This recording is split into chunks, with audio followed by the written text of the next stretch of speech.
Smoke bomb ದಾಳಿಗೇನು ಸಂಸತ್ನಲ್ಲಿ ನಡೀತು ಆ ವಿಚಾರಕ್ಕೆ ಸಂಬಂಧಪಟ್ಟಂತೆ ಕೊನೆಗೂ ಸಂಸದ ಪ್ರತಾಪ್ ಸಿಂಹ ಮೌನ ಮುರಿದಿದ್ದಾರೆ. ಭದ್ರತಾ ವೈಫಲ್ಯದ ಬಗ್ಗೆ ಹಾಗಿದ್ರೆ ಸಂಸದ ಪ್ರತಾಪ್ ಸಿಂಹ ಹೇಳಿದ್ದೇನು?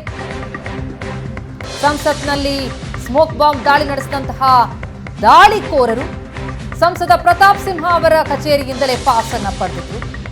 ಬಹಳಷ್ಟು ಟೀಕೆಗೆ ಗುರಿಯಾಗಿದ್ರು ಪ್ರತಾಪ್ ಸಿಂಹ. ಕೊನೆಗೂ ಈ ವಿಚಾರದ ಬಗ್ಗೆ ಮೌನ ಮುರಿದಿದ್ದಾರೆ. ಮೊದಲ ಮಾತನಾಡಿದ್ದಾರೆ ಸ್ಮೋಕ್ ಬಾಂಬ್ ದಾಳಿ ಬಗ್ಗೆ ಪ್ರತಾಪ್ ಸಿಂಹ. ಸ್ಮೋಕ್ ಬಾಂಬ್ ದಾಳಿ ನಡೆದು 11 ದಿನದ ಬಳಿಕ ಸಂಸದ ಪ್ರತಾಪ್ ಸಿಂಹ ಮಾತನಾಡಿದ್ದಾರೆ. ತಮ್ಮ ವಿರುದ್ಧ ಕೇಳಿಬಂದಿರುವಂತಹ ದೇಶದ್ರೋಹಿ ಎನ್ನುವ ಆರೋಪಕ್ಕೆ ಹಾಗಿದ್ರೆ ಪ್ರತಾಪ್ ಸಿಂಹ ಹೇಳಿದ್ದೆ. ತಮ್ಮ ಮೇಲಿನ ಆರೋಪಗಳಿಗೆ ಪ್ರತಾಪ್ ಕೌಂಟರ್ ಕೊಟ್ಟಿದ್ದಾರೆ. ಭದ್ರತಾ ವೈಫಲ್ಯದ ಬಗ್ಗೆ ಸಂಸದ ಪ್ರತಾಪ್ ಸಿಂಹ ಏನ್ ಹೇಳಿದ್ರು? ತಮ್ಮ ಮೇಲಿನ ಆರೋಪಕ್ಕೆ, ದೇಶದ್ರೋಹಿ ಆರೋಪಕ್ಕೆ ಪ್ರತಾಪ್ ಸಿಂಹ ಹೇಳಿದ್ದೇನು? ತಮ್ಮ ಮೇಲಿನ ಆರೋಪಗಳಿಗೆ ಕೌಂಟರ್ ಕೊಟ್ಟಿದ್ದಾರೆ ಪ್ರತಾಪ್ ಸಿಂಹ. ದಾಳಿಕೋರರು ಪ್ರತಾಪ್ ಸಿಂಹ ಅವರ ಕಚೇರಿಯಿಂದಲೇ ಪಾಸ್ ಅನ್ನ ಪಡೆದಿದ್ರು. ಹೀಗಾಗಿಯೇ ಸಂಸದರ ವಿರುದ್ಧ ಭಾರೀ ಟೀಕಾ ಪ್ರಹಾರ ಕೇಳಿ ಬಂದಿತ್ತು. 11 ದಿನ ಆಗಿದೆ ದಾಳಿ ನಡೆದು. ಈಗ ಮೌನ ಮುರಿದಿದ್ದಾರೆ ಪ್ರತಾಪ್ ಸಿಂಹ. ಏನ್ ಹೇಳಿದ್ದಾರೆ ಹಾಗೆ? ಪ್ರತಾಪ್ ಸಿಂಹ ದೇಶದ್ರೋಹಿಯೋ ದೇಶ ಪ್ರೇಮಿಯೋ? ಬೆಟ್ಟದಲ್ಲಿ ಕುಳಿತ ಚಾಮುಂಡಿ ತೀರ್ಮಾನ ಮಾಡ್ತಾಳೆ. ವಿರೋಧಿಗಳಿಗೆ ಮಾತಲ್ಲೇ ಕೌಂಟರ್ ಕೊಟ್ಟಿದ್ದಾರೆ ಪ್ರತಾಪ್ ಸಿಂಹ. ನಾನು ದೇಶ ಪ್ರೇಮಿಯೋ ದೇಶದ್ರೋಹಿಯೋ ಜನ ತೀರ್ಮಾನಿಸ್ತಾರೆ. 2024ರ ಚುನಾವಣೆಯಲ್ಲಿ ಎಲ್ಲವೂ ಗೊತ್ತಾಗಲಿದೆ ಅಂತ ಪ್ರತಾಪ್ ಸಿಂಹ ಪ್ರತಿಕ್ರಿಯಿಸಿದ. ಬ್ರಹ್ಮಗಿರಿಯಲ್ಲಿ ಕುಳಿತ ಕಾವೇರಮ್ಮ ತೀರ್ಮಾನ ಮಾಡ್ತಾಳೆ. ಕರ್ನಾಟಕದಲ್ಲಿ ಓದುಗ ಅಭಿಮಾನಿಗಳು ತೀರ್ಮಾನಿಸ್ತಾರೆ. 9 ವರ್ಷದಿಂದ ನನ್ನ ಕೆಲಸ ನೋಡಿರುವ ಮೈಸೂರು ಜನ ಉತ್ತರ ಕೊಡ್ತಾರೆ. 2024ರ ಚುನಾವಣೆಯಲ್ಲಿ ಗೆಲ್ಲಿಸುವ ಮೂಲಕ ಜನರೇ ತೀರ್ಪನ್ನ ನೀಡ್ತಾರೆ ಅಂತ ಪ್ರತಾಪ್ ಸಿಂಹ ಪ್ರತಿಕ್ರಿಯಿಸಿದ್ದಾರೆ.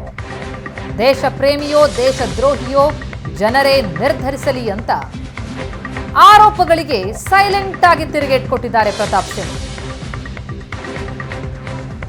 11 ದಿನದ ಬಳಿಕ ಮೌನ ಮುರಿದಿದ್ದಾರೆ. ಕಳೆದ 20 ವರ್ಷಗಳಿಂದ ನನ್ನ ಬರವಣಿಗೆಗಳನ್ನು ಓದ್ಕೊಂಡು ಬಂದಿರುವಂತಹ ಕರ್ನಾಟಕದಾದ್ಯಂತ ಇರುವಂತಹ ಓದುಗ ಅಭಿಮಾನಿಗಳು ಕಳೆದ 9.5 ವರ್ಷಗಳಿಂದ ದೇಶ, ಧರ್ಮ, ರಾಷ್ಟ್ರೀಯತೆ ವಿಚಾರ ಬಂದಾಗ ನಾನು ನಡ್ಕೊಂಡಿರೋ ರೀತಿಯನ್ನು ನೋಡಿರುವಂತಹ, ನನ್ನ ಕೆಲಸವನ್ನು ನೋಡಿರುವಂತಹ ಕೊಡಗು ಮತ್ತು ಮೈಸೂರಿನ ಜನ 2024 ಏಪ್ರಿಲ್ನಲ್ಲಿ ನಡೆಯುವಂತಹ ಲೋಕಸಭೆ ಚುನಾವಣೆಯಲ್ಲಿ ಮತದಾನದ ಮುಖಾಂತರವಾಗಿ ಅವರು ತೀರ್ಪನ್ನು ನೀಡ್ತಾರೆ.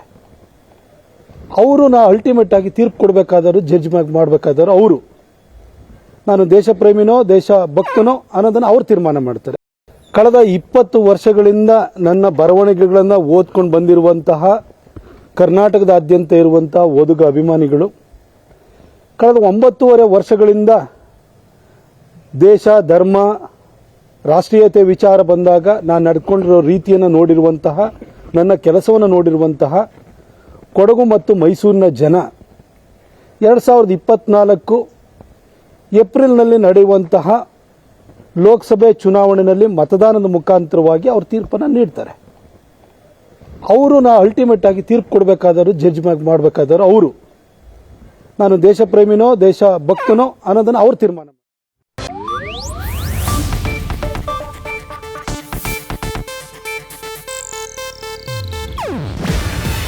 ಇದು ಏಷ್ಯಾನೆಟ್ ನ್ಯೂಸ್ ನೆಟ್ವರ್ಕ್ ಪ್ರಸ್ತುತಿ. ನೀವು ನೋಡ್ತಿದ್ದೀರಾ ಏಷ್ಯಾನೆಟ್ ಸುವರ್ಣ ನ್ಯೂಸ್.